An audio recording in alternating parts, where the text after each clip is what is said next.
오늘 우리에게 주시는 하나님의 말씀은 요한복음 16장 12절에서 15절 신약 175쪽입니다. 내가 아직도 너희에게 이를 것이 많으나 지금은 너희가 감당하지 못하리라. 그러나 진리의 성령이 오시면 그가 너희를 모든 진리 가운데로 인도하시리니 그가 스스로 말하지 않고 오직 들은 것을 말하며 장래일을 너희에게 알리시리라. 그가 내 영광을 나타내리니 내 것을 가지고 너희에게 알리시겠습니다. 무릇 아버지께 있는 것은 다 내 것이라. 그러므로 내가 말하기를 그가 내 것을 가지고 너희에게 알리시리라 하였노라. 아멘. 오늘은 성령 강림 주일입니다. 오순절이라고도 하지요. 오순절을 우리는 맥추절이라고도 하고 초실절이라고도 하고 칠칠절이라고도 하고 여러 가지 이름을 부르는데 구약만을 믿고 신약을 믿지 않는 그런 이스라엘 사람들도 오순절을 공휴일로 지키고 있습니다. 지금도 지키고 있습니다. 그런데 그들은 구약의 맥락에서 모세가 시내산에서 율법을 받은 것을 기념하는 날도 우리는 오순절이라고 하는데 그런 구약적인 맥락에서 오순절을 지키고 있습니다. 그런데 우리는 똑같은 오순절이지만 신학적인 맥락에서 신약에서 성령을 우리에게 주신 날, 성령이 강림한 날을 기념하는 그러한 절기입니다. 우리가 절기 그러면 성탄절, 최고의 절기, 부활절, 맥추절, 추수감사절 이런 절기를 지키는데 그에 반해서 오늘 지키는 성령 강림주일도 성령께서 우리 인간 세상에 오신 날이기 때문에 너무나 귀하고 복된 날입니다. 오늘 예배 중에 또 우리 성도님들의 기도 중에 또 말씀을 듣는 중에 성령께서 역사하시고 성령 충만한 은혜 받는 그런 시간이 되기를 축원합니다. 할렐루야. 이 세상을 우리가 살아가는데 인간의 힘으로만 살아갈 수 있을까요? 인간의 힘으로 살아갈 수 없잖아요. 예수님의 제자들이 예수님과 함께 있을 때 그래서 예수님의 능력으로 예수님의 은혜로 말미암아 그들이 늘 힘을 얻고 든든하였습니다. 그런데 그 예수님께서 십자가에 못 박혀 죽으시고 또 부활하시고 이제 어느 날 예수님께서 마지막으로 이렇게 강화 설교를 하시고 난 다음에 승천을 하셨습니다. 갑자기 하늘로 들려 올라감을 받으셨습니다. 제자들의 입장에서는 얼마나 마음이 섭섭한지요. 그렇게 든든하게 예수님을 따라다녔는데 그렇게 예수님을 든든하게 생각하고 예수님을 따랐던 제자들의 입장에서는 예수님이 하늘나라로 승천하신 모습에 너무나 당황하였습니다. 어떻게 할까 그렇게 걱정을 하였죠. 그런데 예수님이 승천하시면서 그냥 승천하신 것이 아니라 내가 너희에게 말하노니 너희를 내가 고아와 같이 내버려 두지 않겠다고 말씀하세요. 다시 그러니까 내가 승천하고 내가 아버지 옆으로 가면 아버지께서 또 다른 보혜사를 너희에게 보내주실 것이다. 예수님도 보혜사라고 말씀드렸죠. 예수님도 보혜사입니다. 예수님도 옆에서 은혜를 베풀어 주시는 중보하시는 은혜를 베풀어 주시는 자, 헬라어로는 파라클레토스라고 하죠. 파라 그러면 옆이라는 말이에요. 옆에서. 그러니까 옆에서 돕는 자, 옆에서 위로하는 자, 옆에서 변호하는 자 이런 의미가 있어요. 그래서 옆에서 돕는 자 그래서 파라클레토스 그렇게 이야기를 하는데 with comfort 바로 옆에서 우리 옆에서 도와주시는 분으로 이제 또 다른 보혜사를 너희에게 보내겠다. 예수님도 우리의 옆에서 돕는 분이셨는데 또 다른 보혜사 바로 성령님을 너희에게 보내시겠다고 말씀하십니다. 그런데 그 성령께서 우리에게 함께 하시면 우리는 이제 예수님이 우리와 함께 하실 때와 마찬가지로 이 세상에서 어려운 일을 당하지만 그런 어려운 가운데서도 승리하게 되는 것입니다. 대표적인 성령께서 함께 하심으로 큰 하나님의 일을 감당했던 대표적인 사람이 있는데 그 사람이 바로 감리교의 창시자 그 요한 웨슬레 목사님이십니다. 그는 목사님이셨는데도 그의 사역에 기쁨과 감사가 없었어요. 사역이 어려웠어요. 그런데 어느 날 그가 배를 타고 가는데 항해 중에 풍랑을 만났습니다. 사람들이 죽게 되었다고 막 이렇게 정말로 두려워하고 이리 피하고 저리 피하고 그런 가운데 어떤 사람들이 찬송을 하면서 너무나 평안한 가운데 있는 거예요. 야, 저 사람들이 왜 저럴까? 그 사람들을 이상하게 보았습니다. 그 사람들은요, 정말로 성령 충만했던 모라비안 교도였습니다. 모라비안 교도를 보고 그 요한 웨슬레는 큰 충격에 빠졌어요. 사람이 어떻게 저럴 수 있을까? 그런데요, 그런 가운데 그가 기도하는 가운데 1738년 5월 24일 저녁 8시 45분 런던 올더스게이트라는 곳에서 집회를 열고 있었어요. 집회를 열고 있을 때 그 목사님의 말씀을 듣는 중에 그 가슴이 뜨거워지게 되고 성령께서 그에게 임하는 것을 느끼게 되었습니다. 성령의 충만한 은혜를 받았습니다. 성령을 받고 난 다음에 그의 인생은 새로워졌습니다. 그가 사역을 할 때마다 그렇게 힘들고 그렇게 기쁨이 없었는데 그가 말씀을 전할 때 기도할 때마다 놀라운 역사가 나타나고 사람들이 많이 돌아오게 되고 큰 성령의 역사를 일으키게 되어서 그는 감리교인들 전 세계에 있는 감리교인들이 7천만 성도라고 합니다. 7천만 성도가 그 요한 웨슬레가 세운 감리교회의 성도가 되었다는 거죠. 놀라운 역사 아닙니까?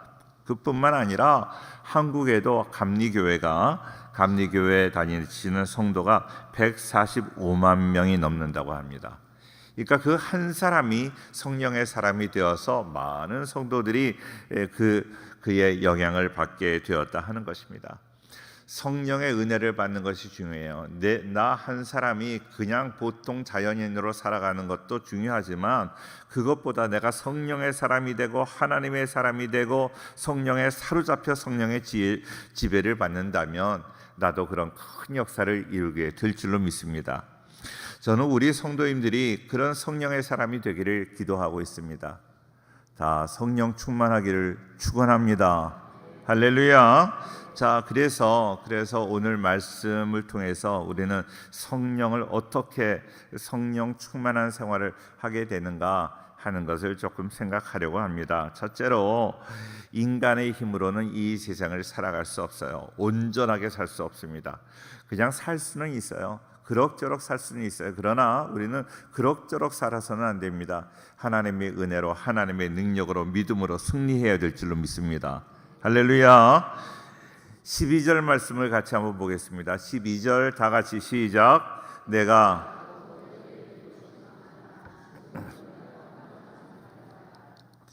우리 주님께서 내가 아직도 너희에게 이를 것이 많다고 제자들에게 말씀하세요.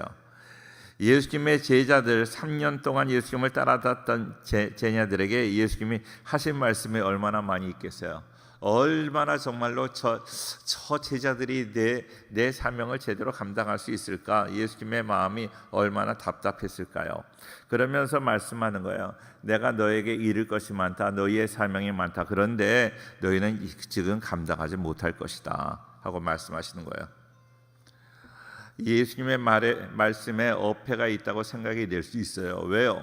예수님이 제자들에게 명령을 하시면 되지 왜 너희는 내가 아무리 말을 많이 해도 너희는 감당하지 못할 거야 그렇게 말씀하시는 거예요. 왜요? 너의 힘으로 되지 않는다는 거죠. 인간의 힘으로 되지 않습니다. 우리 성도님들 우리 힘으로 우리가 당한 모든 일을 다 감당할 수 있을 것 같습니까? 저는 목회하는 사람이에요. 우리 교회 담임을 하고 있는데 우리 교회를 담임하는 담임 목회자의 입장에서 보면 한 교회를 담임하는 것도 사람의 힘으로 감당하기가 어려워요. 버거워요. 도저히 사람의 힘으로 감당할 수 없다는 것입니다. 하나님이 도와주지 않으면 되지 않는 것입니다. 그렇기 때문에 우리 사랑하는 성도님들 늘 하나님의 은혜를 구해야 되는 거지요. 우리가 이 세상에 목회자로 살아가는데요, 기도 안 하고 성령의 은혜가 없이 그냥 그럭저럭 힘들게 살아가는 그런 사람들이 있어요. 우리는 힘들게 그럭저럭 살아가는 인생이 되어서는 안 됩니다. 그런데 인간에게 또 문제가 있는데 뭔가 하면 우리는 죄 가운데 태어났다는 거예요. 범죄했다. 하나님의 말씀에 불순종했다는 거죠. 죄의 특징은 무엇입니까? 죄는 마귀의 발판이 된다고 그랬어요. 마귀가 죄를 타고 역사합니다. 그러니까 죄가 해결되지 않은 죄가 우리에게 있으면 마귀가 더 역사하는 거예요. 발광하는 거예요. 그러니까 아무리 내가 교회 다녀도, 아무리 신앙생활 한다 그래도 하나님의 은혜를 받지 못해요. 하나님의 축복권 안에 들어가지 못해요. 그냥 10년 전이나 지금이나 똑같은 모습으로 살아갈 수밖에 없는 것입니다. 그러니까 우리는 죄에 대해서 철저하게 회개하고 죄를 날마다 회개함으로 죄의 영향력에서 벗어나야 될 줄로 믿습니다. 또 죄는 하나님과의 관계가 깨어져요. 하나님과의 관계성입니다. 신앙생활은 관계성인데 죄가 해결되지 않은 죄가 있으면 하나님과의 관계가 깨어지고, 하나님과의 관계가 깨어지면 사람과의 관계, 세상과의 관계, 모든 것들이 다 깨져버리는 거예요. 부조화되는 거예요. 부조화. 얼마나 기가 막힙니까? 그러니까 많은 사람들은 그런 부조화 가운데, 많은 사람들이 하나님과 관계가 깨어진 상태에서 그거를 알지 못하니까 사람들과의 관계가 깨어지면 그것이 이건 나의 문제 때문에 오는 거구나, 내가 하나님께 회개해야 되는데 그러지 못하고 사람 탓만 하고 있는 거예요. 사람 탓만 하고 저 사람 때문에 문제다, 우리 아내 때문에 문제다, 남편이 문제다, 그래서 사람을 갈아보지만 여러 번 사람을 갈아봐도 문제가 해결되지 않아요. 왜? 그 죄의 문제를 해결하지 않고 사람만 갈기 때문에 그런 것입니다. 우리 사랑하는 모든 성도님들, 정말로 하나님과의 관계가 회복되고, 하나님과의 관계가 회복되면 사람과의 관계도 회복되는 거예요. 그리고 이 세상과의 모든 관계도 다 회복되는 것입니다. 저는 성경의 이제 열왕기 역대기서를 너무나 재미있게 많이 보게 되는데요.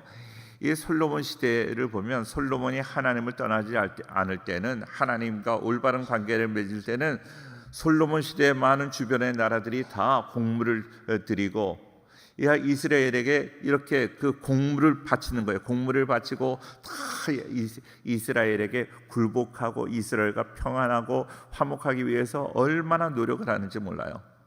그런데 솔로몬이 범죄하고 하나님을 떠나니까요, 이방 여인을 좋아하고 이방 여인을 가깝게 하고 하나님을 떠나고 우상 숭배하고, 그러니까 그때부터 문제가 생기는 거예요. 주변의 나라들이 반역을 합니다. 곡물도 바치지 않습니다. 싸웁니다. 항상 나라 주변이 시끄러운 거예요. 우리 성도님들의 삶이 좀 시끄럽나요? 주변 사람들이 막 나를 괴롭게 하고 힘들게 하고 덤벼들고 반역하고 그런 사람들이 있나요? 아멘 안 하셔도 돼요. 그런 분들은 나를 돌아보셔야 돼요. 철저하게 회개하셔야 됩니다. 죄의 문제를 해결해야 그런 것들이 다 떠나가게 될 줄로 믿습니다. 할렐루야. 그래서 온전히 하나님 앞에 내가 온전히 살아가기 위해서 나는 회개해도 인간의 힘으로만 살아갈 수 없는 것입니다.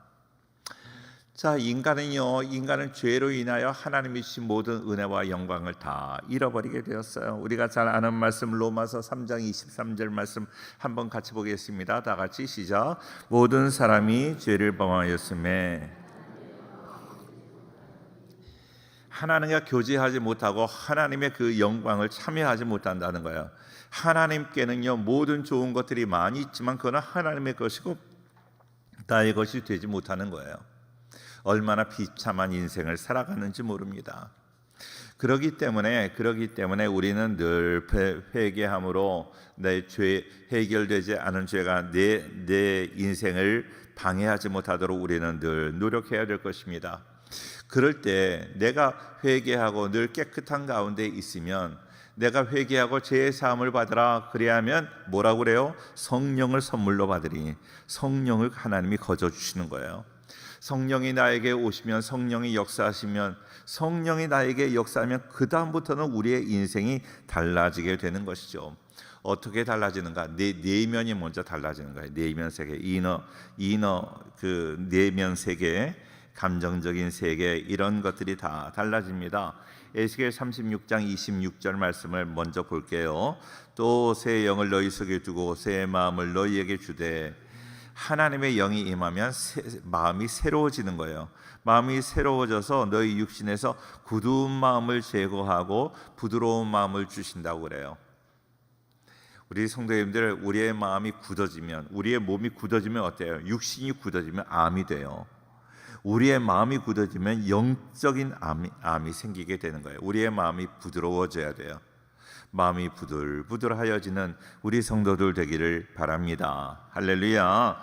창세기 4장 23절에 라멕에 대한 이야기가 나오는데, 라멕이 자기 아내에게 뭐라고 하는 거 하면, 이 말씀 한번 같이 읽어볼까요? 다 같이 시작. 라멕의 아내들에게 이르되 아다와 실라여 내 목소리를 들으라. 라멕의 아내들이여 내 말을 들으라. 나의 상처로 말미암아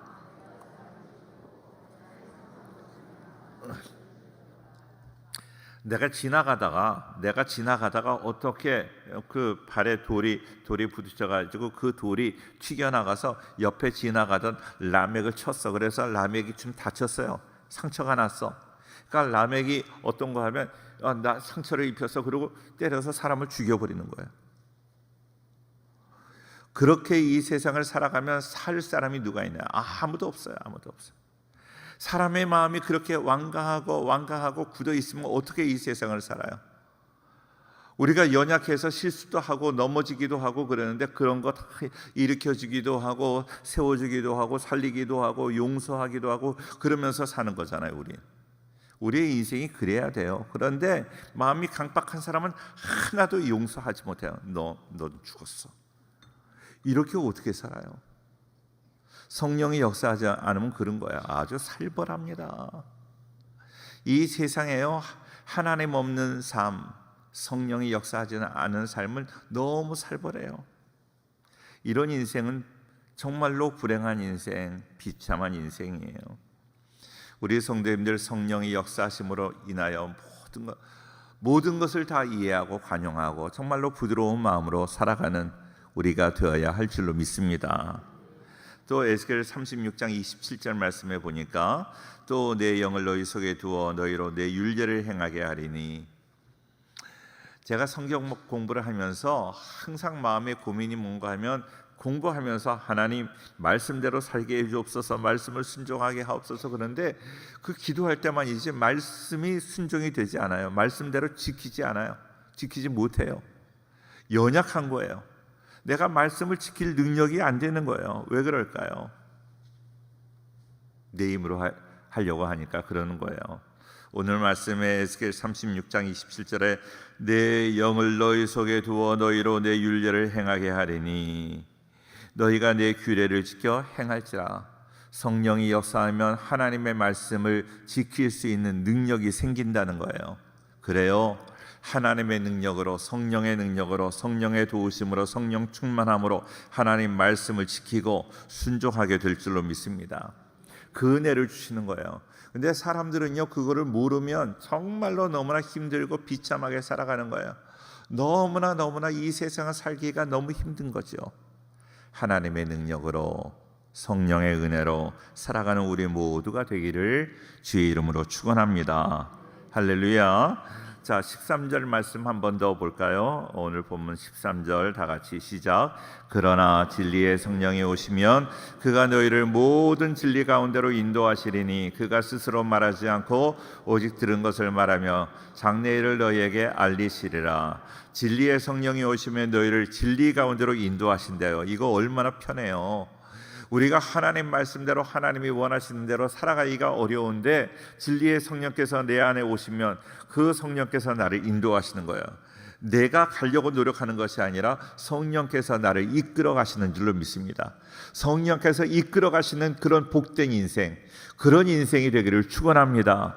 할렐루야. 다른 사람들 예배드리는 거 다 두렵지만 우리 성도님들 이렇게 예배드리려고 이 자리에까지 오신 건 너무 훌륭하세요.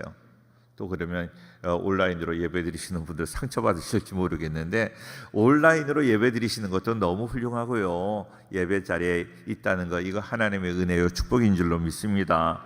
성령께서 인도하시니까요 온라인으로 예배드리지요. 집에 있으면 얼마나 유혹이 많아요. 다른 텔레비 프로그램들은 얼마나 많습니까? 얼마나 많아요. 저는 잘 알지도 못하는데 넷플릭스라는 그런 데에서 해외 영화를 다운받아서 보는 그런 채널도 있어요. 얼마나 사람들이 많이 그것을 넷플릭스를 보는지 이 넷플릭스가 그걸 감당을 하지 못해서 해상도를 낮춰가지고 더 많은 사람들에게 공급한다는 이야기를 들었어요. 그럴 정도로 우리가 예배드리기 어려워요. 온라인 예배 드리는 거 우습게 생각하지 마세요. 그거 하나님의 인도하심인 줄로 믿습니다. 하나님께 감사하고요. 그러나 다음 주부터는 더 많이 우리 교회에 나와서 함께 예배드릴 수 있기를 바랍니다. 할렐루야. 자, 두 번째로 우리가 기억을 해야 될 것은 뭔가 하면 하나님이 우리 성령을 그렇게 보내주셔서 우리의 마음이 달라지고 하나님의 말씀을 지킬 수 있는 그러한 능력이 생긴다면 어떻게 하면 우리가 성령을 받을 수 있을까? 예수님을 믿어야 됩니다. 예수님을 믿는 자에게 성령을 허락하여 주십니다. 이것이 가장 베이직이에요. 베이직, 기본적인 것이다. 사도행전 19장 2절인데요. 사도행전 19장 2절 말씀 같이 볼까요? 다 같이 시작. 이르되 너희가 믿을 때에 성령을 받았느냐?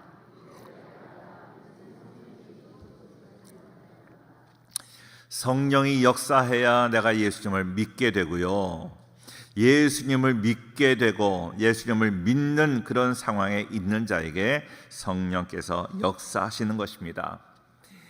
닭이 먼저냐 달걀이 먼저냐 하는 것과 같이 먼저 성령이 역사하셨는가 먼저 믿었는가 하고 그를 따질 수가 없어요. 동시적인 사건이라고 말할 수 있는데 우리 성도님들 정말로 예수님 믿음으로 성령이 떠나지 않고 예수님 붙잡고 살아갈 때 성령께서도 나를 떠나지 않습니다. 왜요? 성령은요 예수님의 영이고 하나님의 영이시기 때문에 그렇습니다. 그렇기 때문에 예수님을 믿을 때 성령께서 역사하시는 거예요. 성령께서 역사하시는 그 성도님들, 성령이 역사하시면 어떻게 되는가? 성령이 역사하시면요 우리에게 권세가 생겨요. 능력이 생기는 거예요.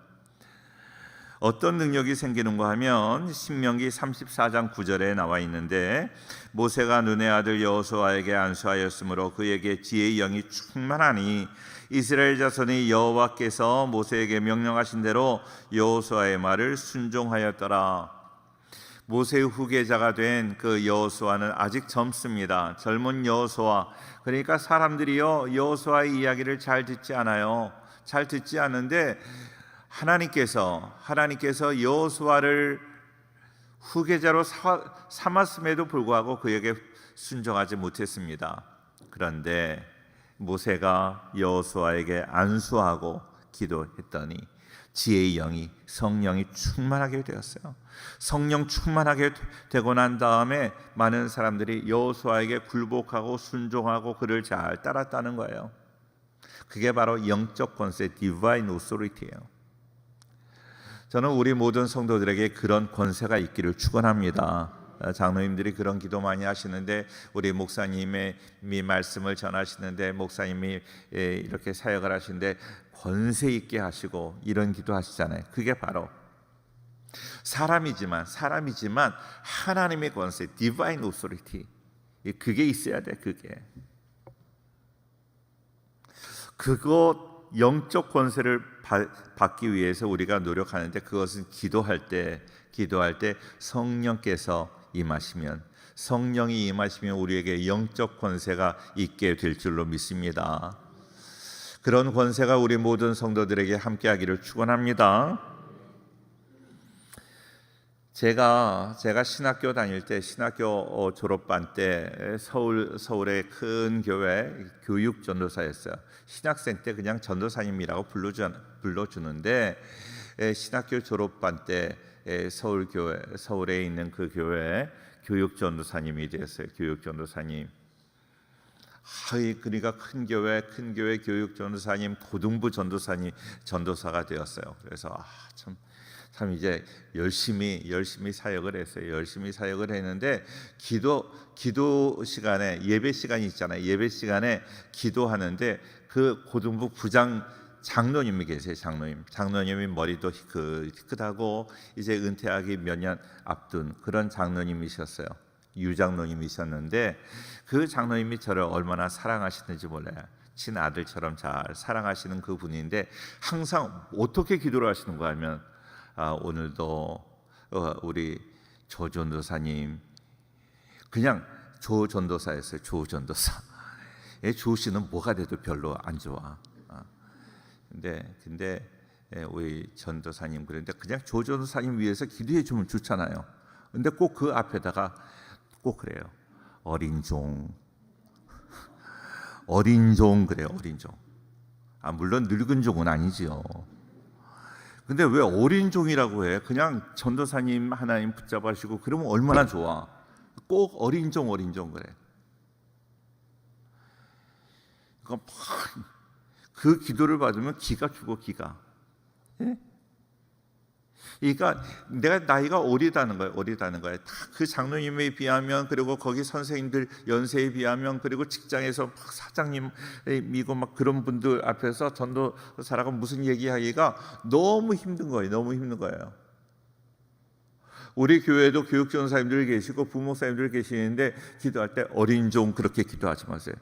듣는 어린 종 기분이 별로 안 좋아요. 그런데 어느 순간에 막 제가 기도하고 성령의 충만함을 받으니까 그런 게 문제가 되지 않아요. 영적 권세가 임한 거예요. 그 권세를 받아야 돼. 권세. 예? 우리 젊은 우리 부목사님들도 영적 권세가 임하도록 부단히 더 기도하셔야 돼요. 목사님이 아멘해야지 왜 권사님이 아멘을 해? 할렐루야. 그러지 않으면 얼마나 불편한지 몰라요. 사역이 안 돼. 사역을 좀 하려고 그러면 어린 종 그러면 기가 죽어가지고 사역이 되냐고요. 하나님이 주신 그 영적인 권세를 충만히 힘입는 우리 모두가 되기를 주의 이름으로 축원합니다.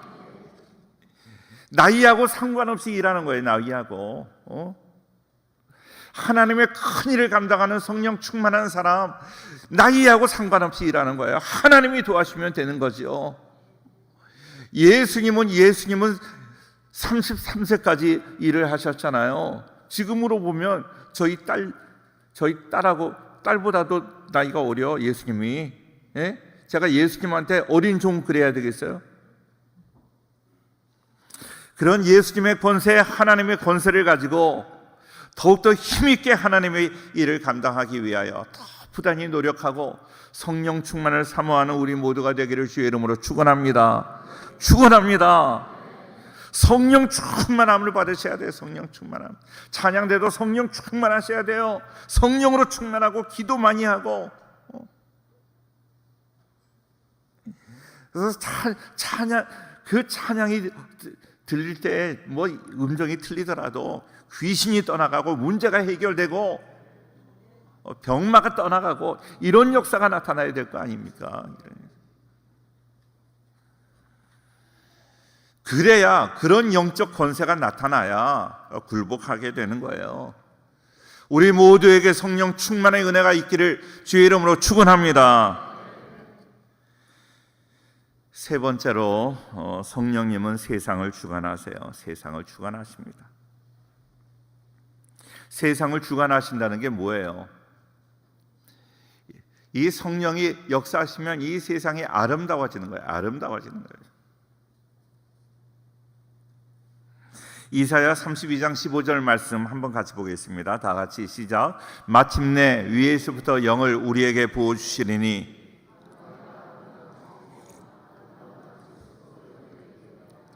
하나님의 영을 우리에게 부어주시리니 광야가 뭐가 되어 아름다운 밭이 되고 아름다운 밭을 숲으로 여기게 되리라. 우리 성도님들이 성령으로 충만하게 되어서 하나님의 일을 할 때마다 하나님께서 광야같이 척박한 땅을 아름다운 밭으로 변화시켜 주시는 역사가 있는 거예요. 성령의 역사로 일을 하게 되면 모든 것들이 아름다워지는 거예요. 아름다워지는 거예요. 다 잘 되는 거예요. 자, 술술술술 풀리게 되는 거예요. 우리 사업이 잘 안 됐다가 우리 성령 충만한 사람이 사업을 맡을 때 그 일들이 다 잘 풀려지기를 축원합니다. 할렐루야. 그래서 성령 충만한 사람들이 하나님의 일을 하면 하나님의 일이 잘 되는 거예요. 저는 우리 교회 비전센터 건축했을 때 그 생각이 저는 잊혀지지가 않은 거예요. 많은 어려움이 있었죠. 막 컴플레인도 얼마나 하고 막 방해하는 세력도 많이 있었고, 비전센터 건축한다고 하니까 그 다음날 우리가 기공 예배 드리고 그 다음날 새벽에 나오니까 그 밤에 프랑카드를 갖다 붙였어요. 송영교회는 각성하라, 뭐 이 프랑카드가 그 다음날 새벽기도 나오는데 그게 붙었어요. 밤에 붙인 거예요. 밤에.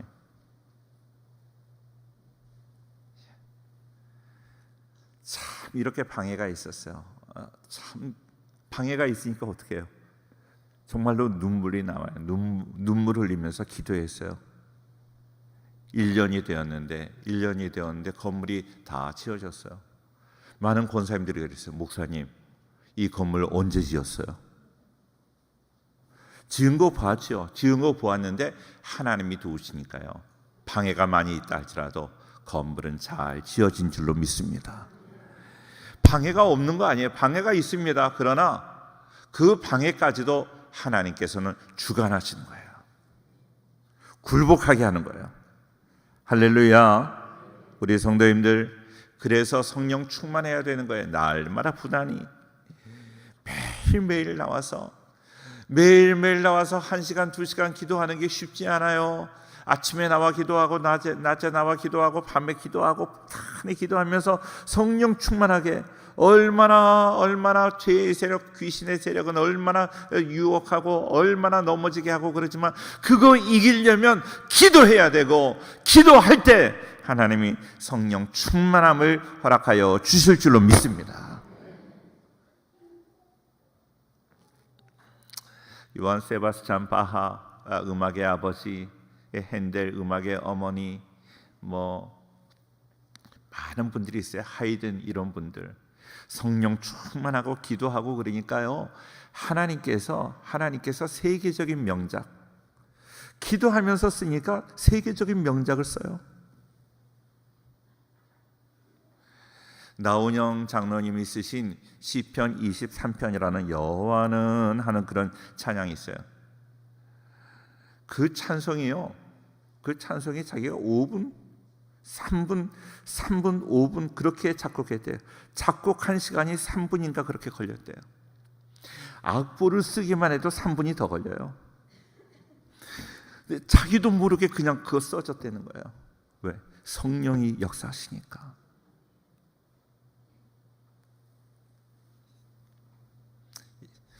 이름까지 자세하게 되기가 좀 조심스럽긴 한데, 이역주, 지금 목사님이 되셨을 거예요. 이역주 목사님, 에바다 노래 선교단 단장이셨고 지휘하고, 원래 공대 출신이에요. 공대 여의도 중학교 공업 선생님이, 기술 선생님이셨어. 그런데 그에게 하나님께서 음악적인 은혜를 주셨어요.